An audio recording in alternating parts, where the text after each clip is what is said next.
Alright, magandang gabi po sa inyong lahat mga kababayan. Batang Maynila to,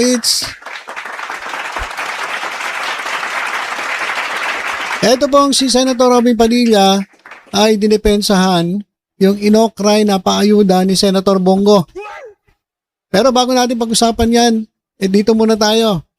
Ito pong nasa litrato mga kababayan, ito pong nasa ating screen ay walang iba kundi si Kong Doc Bong Acop mga kababayan. Siya po yung tumalo dun sa sa kandidato ni Sara Duterte.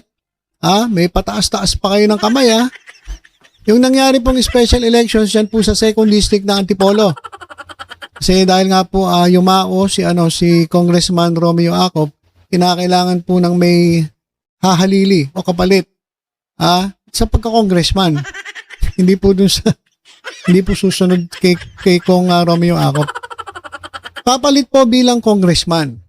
At tumakbo po itong kanyang anak na sige, tawagin na natin congressman. Si Congressman Doc Bong Acop. So siya po tumakbo sa kanilang distrito at kalaban niya yung kandidato ni Sara Duterte. Ano ba pangalan nun? Kalimutan ko yung pangalan. Hindi naman importante yun, talo naman Basta merong kandidato si Sara Duterte, may pataas-taas pa kayo ng kamay tinaas pa yung kamay Tapos si Topacio, Attorney Topacio, tinaas din yung kamay. Isigaw-sigaw pa si Topacio. Tapos, meron pa silang pa-fake news. Nagpalabas sila ng survey na kung saan talaga lamang na lamang yung kalaban ni Bong Acop. Doon sa survey, 20% lang si Bong Acop, tapos 78% yung kalaban. O ngayon, nag-eleksyon. Pagkatapos po ng eleksyon, yung resulta, baliktad po. Ang nanalo pong landslide. Landslide po ang pagkapanalo ni Congressman Doc Bong Acop.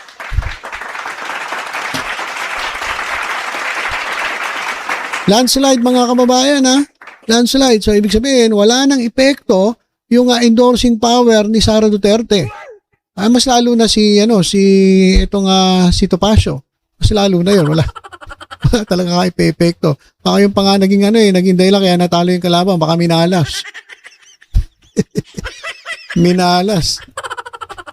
Ngayon, sa unang araw ni Doc Bong Acop mga kababayan, walan dyan naman, galing-galing naman, nakapag-file agad ng kanyang unang bill bilang congressman.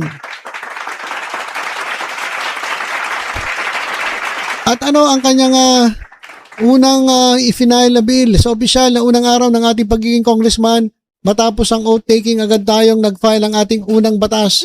Ang House Bill number 8576 ay naglalayong maitayo ang Antipolo Rizal Tertiary Hospital, mga kababayan. Grabe naman yon. Layunin nito na mapalapit pa sa mga Antipoleño ang mas maayos, mas mabilis at mas epektibong serbisyong pangkalusugan. Agad na rin tayo nakikipag-ugnayan sa mga stakeholders para mapabilis ang pagsasabatas nito. Matatandaan na nagaya ng kaparehang panukalang yumaong si Honorable Romeo M. Acop kasama si Deputy Speaker Ronaldo Puno. Ayan mga kababayan. So hindi po kayong nagkamali. Yan pong taga 2nd District ng Antipolo, hindi po kayo nagkamali. At yung unang bill na i-final ng inyong bagong congressman ay para po sa inyong kapakanan. Para po kayo po ang makikinabang todits. Ayan, maitayo ang Antipolo Rizal Tertiary Hospital. Kaya sa mga taga Antipolo 2nd District, congratulations sa inyo. Ang galing ninyo. Hindi kayo nagpabudol dun sa mga DDS na yon. At ang inilagay nyo, ayun talagang makakapaglingkod sa inyo. Kaya yan mga kababayan, ang unang araw, unang bill ni Doc Bong Acop. Magka-follow nga ako rito. Ayan on the spot on the spot. Nag-follow tayo kay Dong Bong Acop. Alam nyo, kasi minsan naming nakausap si Congressman Romeo Acop. Napakasimpleng tao. Hindi po mahirap lapitan. Kasi iba madaling lapitan, pero mahirap hanapin. Ito naman po, si Congressman Romeo Acop, bago siya namayapa, ay magkaroon kami ng pagkakataon na makapag-picture sa kanya. At napakasimpleng tao. Napakagaling. Lalong-lalo na yung nandiyan sila sa Quadcom. Kaya alam natin na susunod sa yapak niya ang kanyang anak na si Doc Bong Acop. Alright. So, eto na. Pag-usapan natin si Robin Padilla. Abay, pinagtanggol si Senator Bongo. Kasi naman, yung ayuda ni Senator Bongo, inokray nung ilang mga netizens, mga kababayan, Kaya rumesbak si Senator Robin Padilla para kay Senator Bongo na pinutakti matapos bakbakan ng paayuda nito para sa mga biktima ng sunog sa Nia Road, Barangay Piñahan, Quezon City. Ano sabi ni Robin Padilla? Sabi ni Robin Padilla, ang kinukutya po ninyo na pantawid ay galing po sa sarili niyang kakayahan, hindi po galing sa gobyerno o programa ng gobyerno. O sabi ni Padilla, hindi raw yon galing sa pondo ng bayan. Hindi pa tayo sigurado dyan. Sabi lang ni Robin Padilla yan. Hindi po daw galing yan sa pondo ng bayan. Okay? Sabi ni Robin Padilla. At ang sabi niya, yun daw ay galing sa sarili niyang kakayahan, hindi galing sa programa ng gobyerno. Sigurado ka, Senator Robin, O sabi pa niya, paumanhin, kung kayo po ay nagantay ng matagal, ang kaayusan po kasi sa oras ng pamamahagi ang ay kailangan para sa inyo rin pong kapakanan. Ayan mga kababayan, ito kasi yung nangyari. Panoorin nga natin to. Ano ba nangyari dito? Ito. Ito yung pinilaan ng mga tao kanina. 7 oras mula umaga hanggang ganong oras. Hanggang tanghali. Tignan nyo. Ayun o, ganyan o. Ano nangyari? Ulit na. Ito yung pinilaan ng mga tao kanina. 7 oras mula umaga hanggang ganong oras. Hanggang tanghali. Tignan nyo. Ayun o, ganyan o. May karton? Ayun o, may karton o. Walang laman yan o. Oy, tangina, may karton. Kupal. Ayun o, may karton o. 10K yan, 10K ang karton yan. Tangina, karton o. Okay, ito naman kasi mga nabig. Ito naman itong mga nabigyan ano rin tulonggis din Tulonggis din Nakita yung karton tapos talagang, may karton. Sabing ganun no? Tulonggis din Tama naman na imbis na magpasalamat na lang, talaga namang talaga namang pinagsigawan pa na may karton at nagbumura pa Totoo naman na na mali rin itong mga nakatanggap. Yun lang yung nag-video. Ay yung nagsalita doon sa video. Mali din naman yun. Dapat maging mapagpasalamat din naman tayo. Tama naman sila. Kaso ang tanong ko lang, Robin Padilla, pati na rin si Senator Bongo, tatanungin ko kayo, bakit kasi kinakailangan yung lagyan ng karton? Porke ba tatay nyo karton? Porke ba tatay nyo karton? Nilagyan nyo ng karton yung balde ng ayuda? Alam po namin na tatay nyo karton. Pero hindi nyo na po kinakailangan ipangalandakan na tatay nyo karton. At hindi nyo kinakailangan paalalahanan kami sa pamamagitan ng paglalagay ng karton dun sa balde. Alam namin tatay nyo karton. Pero yung ayuda, wag nyo naman lagyan ng karton.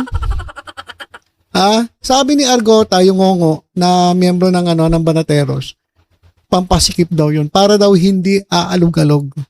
Bobo rin tanga rin nagagaling-galingan Kung ayaw mong gumalaw yung laman ng balde, ang gawin mo hindi sa ilalim yung karton. Dapat dun sa void spaces, sisiksikan mo ng karton para hindi gumalaw. 'Di ba? Ako nakikita ko kaya nilagyan ng karton sa ilalim, nilagyan ng space na ganyan para palabasin na punong-puno yung balde. Doon nagalit yung binigyan ninyo. Sa tingin ko naman, nagpapasalamat sila Ewan ko lang doon sa isa na puro reklamo rin. Pero iba nagpasalamat naman siguro. Yun lang kasi tanong, bakit kasi nilagyan nyo ng karton? Pwede namang walang karton. Ngayon, kung hindi nyo kaya magbigay ng punong ayuda doon sa balde, di huwag nyo punuin, pero huwag nyo nalang dayain. Mahilig kasi kayo sa daya-daya Pwede namang walang karton Kaya nyo nilagyan ng karton sa ilalim para ipakita na puno. So, ibig sabihin, dinadaya pa ninyo. Hindi nyo naman kailangang dayain. Ayuda na nga eh. Pasalamat na nga yung tatanggap. Kaya lang nabwisit sila. Sa haba-haba ng kanilang pinila, ilang oras silang pumila. Kala nila punong-puno. Pag tingin nila, may karton sa loob. O doon sila nabwisit. Eh kung walang hiyaan mo lang na ayun lang, o konti lang, sabi mo kalahati lang, edi wala silang reklamo. Kaya rin gumagawa ng ng makikitang butas sa inyo eh. Diba? Saka, kung yun lang kaya ni Bongo, bakit lalagyan ng karton? Huwag nyo nalagyan ng karton. Yan nyo lang kung kalahati, di kalahati. Yung balde, importante yun eh. Oh, maganda naman nasa balde. At kung hindi nyo kaya punuin, di okay lang yun. Total, bigay lang naman yun. Hindi nyo naman sinisingil eh. Oh, pero bakit kasi nilagyan nyo pa ng karton? Para ipaalala na tatay nyo, karton? Ganun ba yun? Anak ng teteng naman to. So, hindi naman sila nagagalit dahil sila'y nakatanggap. Nagagalit sila kasi tinutulonggis nyo sila. Niloloko nyo sila. Para naman silang parang iniinsulto nyo sila eh. Diba? Nakaka-insulto yun eh. Punong-puno oh. Tapos yung pala kalahati lang kasi may karton sa ilalim. Huwag mo sasabihin, argota, na pampasikip yun. Kasi kung pampasikip, hindi doon nakalagay sa ilalim yung tanga ka rin. Bopols ka rin. Oh. Sabi ni Padilla, nakakalungkot ang video ito at nakakapagbigay ng palaisipan para sa mga nais tumulong. Okay, so hindi, yun lang naman eh. Senator Robin Padilla. Ang problema kasi, pwede namang walang karton. Nag-expect lang sila masyado na puno yung karton kasi nga, pag tiningnan mo puno eh. Tapos hindi naman pala. Ayun lang naman ang naging problema. Pero yung ginawa ni Senator Bongo pagtulong, palakpakan natin si Senator Bongo. Kung totoo talaga na sarili niyang pera, palakpakan natin si Senator Bongo. Pero kung ito'y pera ng gobyerno, pera ng taong bayan galing sa programa niya na malasakit, trabaho yan ni Senator Bongo. Trabaho nyo yan, Senator Robin Padilla, na tumulong po sa kababayan nating mga may hirap at nangangailangan ng tulong. So kung ito'y galing sa pera mismo ni Bongo, okay yun, mas maganda yun. Pasalamat tayo kay Bongo. Pero sabi lang naman ni Robin yun eh. Hindi naman sinabi ni na hindi naman natin alam kung saan galing talaga yung pinanggastos doon. Malay mo doon sa budget ni Senator Bongo bilang senator. Trabaho niya yun. Trabaho nyo mga senators ang tumulong sa nangangailangan. Kasama parte yun sa trabaho. Sabihin nyo, hindi, gagawa lang kami ng batas. Hindi. May mga hinihingi kayong budget para sa pagtulong ninyo sa mga mahihirap. Sabi ni Robin, hindi daw yun sa gobyerno. Sige. Paano mo naman nasabi? Sigurado ka ba, Robin Padilla, na yun ay para hindi pera ng taong bayan? Sariling bulsa ni Senator Bongo? Galing sa kanilang kontrata? Kontrata nung si LTG? Mahalan dyo yan. Okay, so yun lang po muna mga kababayan ng ating update. Pinagtanggol ni Robin Padilla si Bongo. Tama naman, maging mapagpasalamat. Pero susunod, huwag nyo nalagyan ng karton. Alam naman namin na tatay nyo karton. Hindi nyo na kailangan paalala sa amin sa paglalagay ng karton dyan sa ayuda. Okay lang kami, kahit walang karton. Okay lang nakalahati yan. Okay lang yan. Huwag nyo na lang paasahin yung mga tao. Yun lang yun, Robin Padilla. At dito kay Doc Bong Acop, congratulations sa mga taga-Antipolo. Hindi po kayo nagkamali sa pagpili. At pinili nyo yung talaga maglilingkod sa inyo. Sa mga Antipolonyenyo. Antipolenyo. Ayan. Salamat at hindi nyo pinili yung tinaas ni Sara, tinaas ni Topacio, at meron pang kasamang fake news. Salamat po at para sa inyo talaga. Yan si Congressman Bong Acop, si Doc. Okay, so yun lang po muna mga kababayan. Tutok-tutok lang po dito sa Batang Maynila. Sa iba pang updates, ingat po tayong lahat. God bless po.